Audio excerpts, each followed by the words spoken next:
लोक में जो कथाएं प्रचलित होती हैं, जिनको हम लोक कथा कहते हैं, उन कथाओं में पशु, पक्षी, भौरे, पेड़, पौधे, मिट्टी, पत्थर सब पात्र होते हैं। सब बोलते हैं और कथाओं में अपना रोल निभाते हैं। दूर किसी गांव में एक माई रहा करती थी। माई ने एक बिल्ली पाली। वो मेल बिल्ली थी, उसको ढाडू बोलते थे, पर वो बहुत बदमाश था। ढाडू, उसका नाम था ढाडू छोरा। बहुत बदमाश था। माई दूध निकालती, दही बनाती, मक्खन बनाती और ढाडू जो चुपके से आता सब खा लेता। माई के लिए भी कुछ नहीं छोड़ता। माई को शुरू में तो माई ने लाड किया उसका, लेकिन बाद में माई को बहुत गुस्सा आया।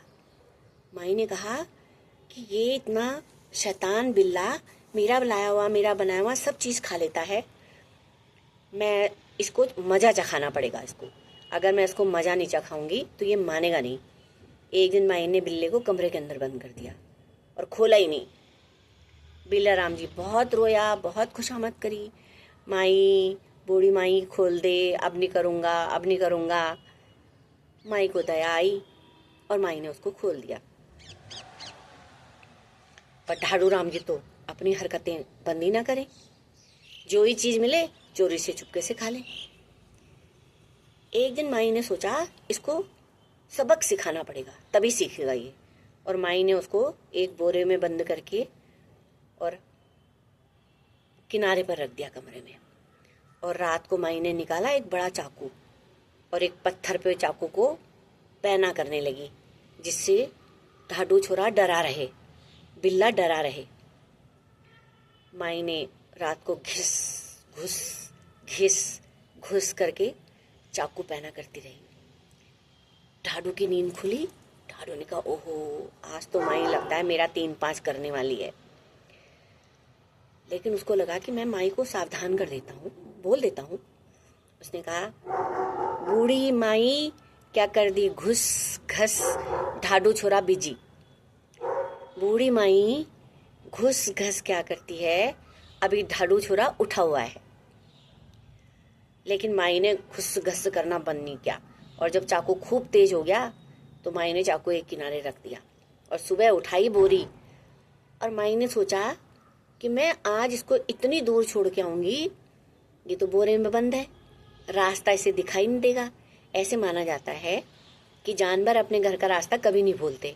तो माई को लगा कि अपने घर का रास्ता इसे पता ही नहीं चलेगा और मैं उसको छोड़ के आ जाऊंगी। माई ने उसको कंधे में रखा और निकल गई दूर जंगल के लिए। रास्ते में एक जगह माई को थोड़ा हाजत हुई। माई ने उसको रखा, वहाँ पर पानी भी था, और जंगल की तरफ चली गई। इतने में आए एक आदमी। उन्होंने देखा बोरे पे क्या रखा हुआ है जो कुनमुन कर रहा है। वो बोले, क्या है जी, कौन हो तुम? ढाडू रोया, मैं ढाडू छोरा हूँ। बूढ़ी माई ने मुझे बंद कर दिया, हाथ जोड़ता हूँ, मुझे निकाल दो।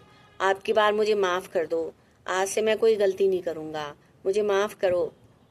उनको दया आई और उन्होंने ढाडू छोरा को निकाल दिया। अब बिल्ला राम जी निकले। उसके अंदर बिल्ले राम जी ने मिट्टी, कीचड़, पत्थर भरा और बोरे को वैसे ही बांधा और चले, सरपट भाग गए वहां से। माई आई। बूढ़ी माई ने उठाया बोरा, पीठ पे लादा और चल दिए। अब रास्ते में पत्थर चुभने लगे।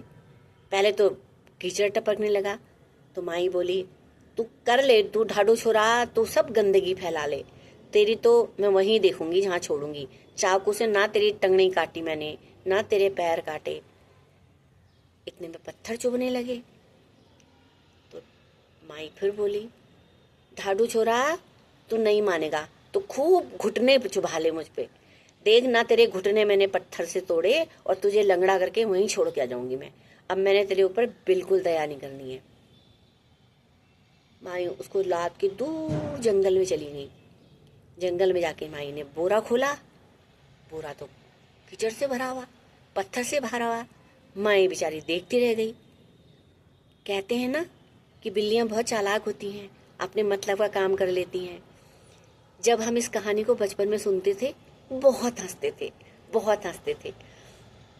और ये भी है कि बहुत सारी कहानियाँ लोक में प्रचलित अधूरी होती हैं, मगर वही अधूरी कहानियाँ हम बार बार सुनते हैं, बार बार याद करते हैं और कभी वो पूरी ही नहीं होती। तो ये थी आज की लोक कथा ढाडू छोरा माने बिल्ला छोरा।